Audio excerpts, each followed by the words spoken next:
नमस्कार, बहुत स्वागत है आप सभी का। आप देख रहे हैं न्यूज़ इंडिया और आपके साथ मैं हूं मनीषा शर्मा। शुरुआत कुछ बड़ी और अहम खबरों के साथ कर लेते हैं। अब आपको बताएं, जहां उत्तर प्रदेश सरकार में मंत्री दयाशंकर मिश्र दयालु से न्यूज़ इंडिया ने खास बातचीत की, जहां उन्होंने निर्दलीय सांसद पप्पू यादव पर तीखा हमला बोला है। और उन्होंने क्या कुछ कहा है, इस खास बातचीत में सुनिए। हमारे साथ बातचीत करने के लिए हैं उत्तर प्रदेश सरकार में मंत्री दयाशंकर मिश्र दयालु साहब। राम मंदिर चंदे घोटाले को लेकर पहले उत्तर प्रदेश में काफ़ी बवाल हुआ, एसआईटी बार बार गठित हो रही है। इसके बाद ये मुद्दा संसद तक पहुंचा तो विपक्ष ने इसको अपने तरीके से विरोध जताने की कोशिश की। कल देखा गया कि पप्पू यादव साधु संतों का चोला पहनकर जो है चंदे एक साधु के वेश में वहाँ बैठे हुए थे और राहुल गांधी उस चंदे में पैसे डाल रहे हैं। कल किया वो देश के सनातन का अपमान है, साधु संतों का अपमान है और मजाक के लिए कोई और विषय नहीं मिला। जिस बात को लेकर उन लोगों ने कल मजाक उड़ाया है उस पर बड़ी जो शामिल है, क्या वो कोई साधु संत था? वो तो वहाँ के कर्मचारी हैं, पेड नौकरी करने वाले लोग हैं, उन लोगों ने किया और सबको सज़ा मिली है, सब जेलों में है। इतनी ईमानदारी से एसआईटी के बाद कार्रवाई हुई, सरकार ने अपना काम किया।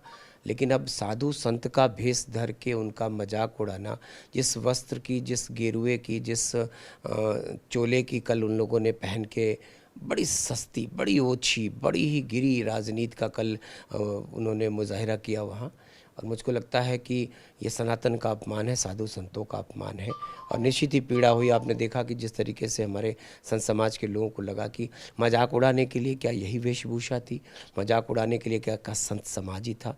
तो जिस विषय से किसी का कोई वास्ता नहीं, कोई संत का, किसी संत का वास्ता नहीं, उसके लिए भी अगर उनको विपक्ष के लोग मजाक उड़ाने का जरिया मानते हैं तो मुझको लगता है कि बहुत ही घृणित बात है। आज विश्व हिंदू परिषद जंतर मंतर पर जो है एक कार्यक्रम इसी के विरोध में करने जा रही है। बुद्धि शुद्धि हवन इस तरीके का करने जा रही है और देश भर के तमाम साधु संतों की प्रतिक्रियाएं आ रही हैं कि सनातन का अपमान जो है वो पप्पू यादव ने किया। यहाँ तक कि देखिए, चक्रपाणी महाराज ने तो कल ये तक कह दिया कि पप्पू यादव के साथ में शामिल जो भी इस प्रकरण में थे वो खुद सब विपक्ष के लोग पप्पू हो गए। मैंने कहा ना कि बहुत ही घृणित है। संत समाज की पीड़ा आपने देखा भी, सुना भी, चैनलों पे भी देखा आपने कि संत समाज को जिस तरीके से उनकी भावनाओं को ठेस पहुंचाई गई है। मजाक ये व्यक्ति का मजाक नहीं था, ये पूरे मतलब समाज का मजाक था। संत समाज को जिस तरीके से कल उन लोगों ने अपने मजाक का विषय बनाया है, मैं आपसे बार बार कह रहा हूँ कि बहुत ही निंदनीय है, बहुत ही घृणित काम हुआ है। और उसके लिए संत समाज से भी हम लोग उनकी पीड़ा को देख के महसूस हो रहा है कि उनको आहत हुए हैं और पूरा सनातन मर्माहत है, पूरा समाज मर्माहत है कि मजाक के लिए और भी विषय हो सकते थे। तो क्या पप्पू यादव पर कार्रवाई होनी चाहिए इस प्रकरण के बाद? देखिए, इसके लिए तो लोग निर्णय करेंगे और इसके लिए जो लोकसभा है वो अपनी कार्रवाई करेगी। और लोकसभा के लिए भी हुआ कि लोकसभा ऐसे मजाक और ऐसे उपहास के विषय के लिए लोकसभा नहीं है। उस देश के लिए एक बड़ी पवित्र जगह है, बड़ी ही सर्वोच्च सदन है देश की। वहाँ भी अगर ऐसे लोग मजाक करेंगे तो मुझको लगता है कि ये विपक्ष के लोगों का जो हास्य के लिए उन्होंने लोकसभा का चयन किया, एक मजाक उड़ाने के लिए लोकसभा का स्थान का चयन किया, वो निंदनीय है। धन्यवाद। तो देखिए, यहाँ पर आप उत्तर प्रदेश सरकार में मंत्री दयाशंकर दयालु मिश्र को सुन रहे थे। कैमरा पर्सन सचिन के साथ में आंचल यादव, न्यूज़ इंडिया, दिल्ली।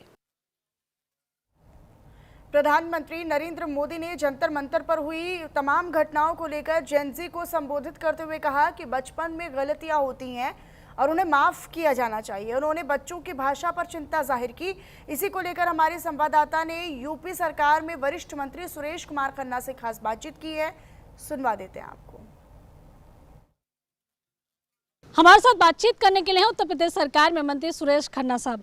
खन्ना साहब, हम देख रहे हैं कि पीएम का एक 5वां वीडियो जारी हुआ जिसमें उन्होंने कहा है कि हमारे देश के जो बच्चे हैं वो कहीं ना कहीं भ्रमित हैं, उनको एक दिशा की ज़रूरत है। बच्चे भी हमारे हैं, अगर खामियां हैं तो उनको सुधारने की ज़रूरत है। जी हाँ, हम प्रधानमंत्री जी के इस वक्तव्य का स्वागत करते हैं।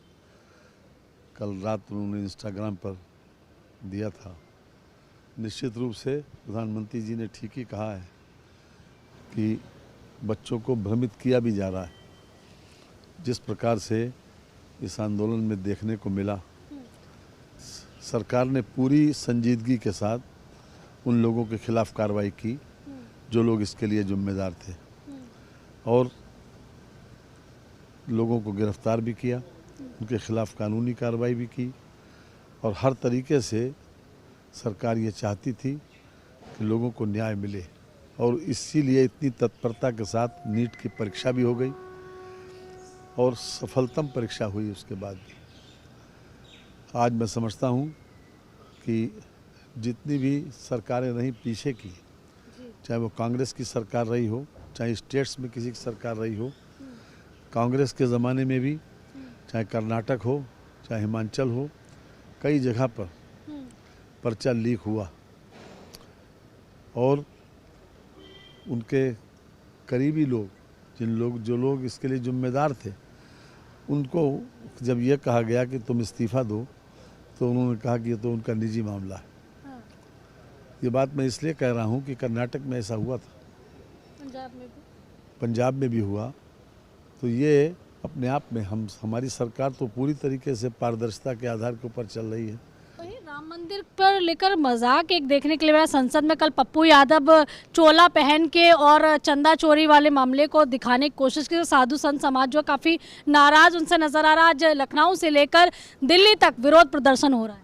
ये निश्चित रूप से सनातन का अपमान है, साधु संतों का तो अपमान किया ही जा रहा है और जिन लोगों ने ये किया है, श्रीमान पप्पू यादव जी, उन्होंने अपना बयान अल्फी दिया है कि 2 दर्जन से ज़्यादा मुकदमे उनके ऊपर हैं। ये वास्तव में एक बहुत ही अफसोसजनक बात है। एक घटना हुई, उसके ऊपर कार्रवाई हो रही। अखिलेश यादव समेत उनके तमाम सांसद इसमें इन्वॉल्व थे, राहुल गांधी इन्वॉल्व थे। ये तो वास्तव में सनातन का अपमान है और इस तरीके की स्थिति बिल्कुल होनी नहीं चाहिए। देखिए, यहाँ पर आप सुरेश खन्ना साहब को सुन रहे थे। यूपी सरकार में वित्त मंत्री हैं। कैमरा पर्सन सचिन के साथ में आंचल यादव, न्यूज़ इंडिया, दिल्ली।